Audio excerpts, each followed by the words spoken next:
সিলেটে বিএনপির উদ্যোগে শনিবার বিভাগীয় গণসমাবেশ অনুষ্ঠিত হবে। সমাবেশকে ঘিরে সিলেট বিভাগে পরিবহন ধর্মঘটের ডাক দিয়েছে দুটি পরিবহন সংগঠন। যেসব দাবি নিয়ে ধর্মঘটের ডাক দিয়েছে পরিবহন সংগঠন, তার মধ্যে পাল্টাপাল্টি করেছে সংগঠন দুটি।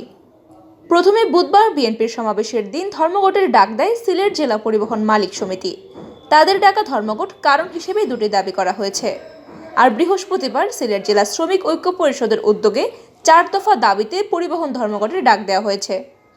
তবে দুটি সংগঠনের উদ্যোগে ডাকা ধর্মঘটে একটি পক্ষের দাবি নতুন করে সিএনজি চালিত অটোরিকশার রেজিস্ট্রেশন না দেওয়া এবং অটোরিকশায় 3 জনের বেশি যাত্রী পরিবহন না করা এবং চালকের আসনের পাশে গ্রিল লাগানো।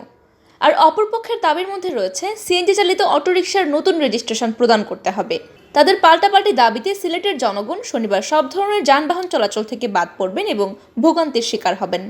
এ বিষয়ে সিলেট জেলা সড়ক পরিবহন মালিক সমিতির সাধারণ সম্পাদক জহিরুল কবির পলাশ জানান, আমরা 2 দাবিতে সকাল সন্ধ্যা ধর্মঘটের ডাক দিয়েছি।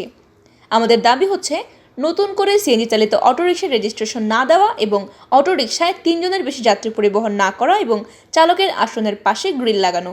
আর নতুন করে সিএনজি চালিত অটোরিকশার রেজিস্ট্রেশন প্রদান সহ 4 দফা দাবিতে ধর্মঘট ডাকার বিষয়ে সিলেট জেলা শ্রমিক ঐক্য পরিষদের সাধারণ সম্পাদক মোহাম্মদ জাকারিয়া বলেন, আমরা 4 দফা দাবিতে ধর্মঘট ডেকেছি।